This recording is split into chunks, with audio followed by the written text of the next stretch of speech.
નમસ્કાર દર્શક મિત્રો, અર્બન ગુજરાતના ડિજિટલ પ્લેટફોર્મમાં આપ સૌનું હાર્દિક સ્વાગત છે.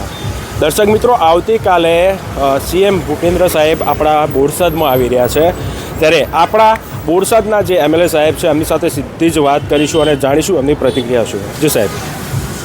બસ આવતીકાલે બપોરે 4:30 વાગ્યા પછી ગુજરાતના યશસ્વી અને સાથે સાથે સેવાના ભાવ સાથે ગુજરાતની ધુરા સંભાળતા પદ્મ શ્રદ્ધેય શ્રી ભૂપેન્દ્રભાઈ પટેલ સાહેબ આવી રહ્યા છે. બોરસદ એમને આવકારવા થનગને છે.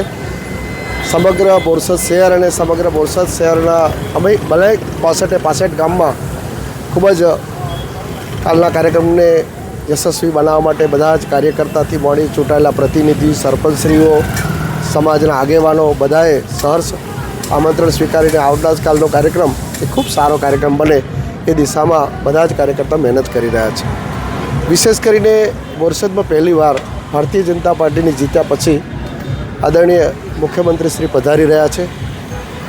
લગભગ બોરસદ નગરપાલિકા વિસ્તારના 100 કરોડથી વધારે રકમના ખાતમુહૂર્તો છે. સાથે સાથે બોરસદ ગ્રામ્ય વિસ્તારના તમામ રસ્તાઓ, સાથે સાથે નવું બનેલું CSC સેન્ટર કઠાણાનું લોકાર્પણ છે. બોરસદ તાલુકા પંચાયતનું લોકાર્પણ છે. નવું રેસ્ટ હાઉસનું લોકાર્પણ છે. અને એનાથી વિશેષ જે પ્રજાની સુવિધાના જે કામો છે એના લોકાર્પણના કાર્યક્રમો છે, ખાતમુહૂર્તના કાર્યક્રમો છે. અને નવીન 76 કરોડથી વધારે રકમના કામો જે સરકારે હમણાં મંજૂર કર્યા છે એના વિધિવત જાહેરાત પણ થવાની છે.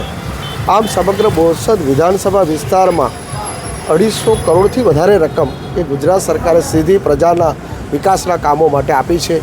એ ખૂબ મોટી રકમ ગુજરાત સરકારની છે.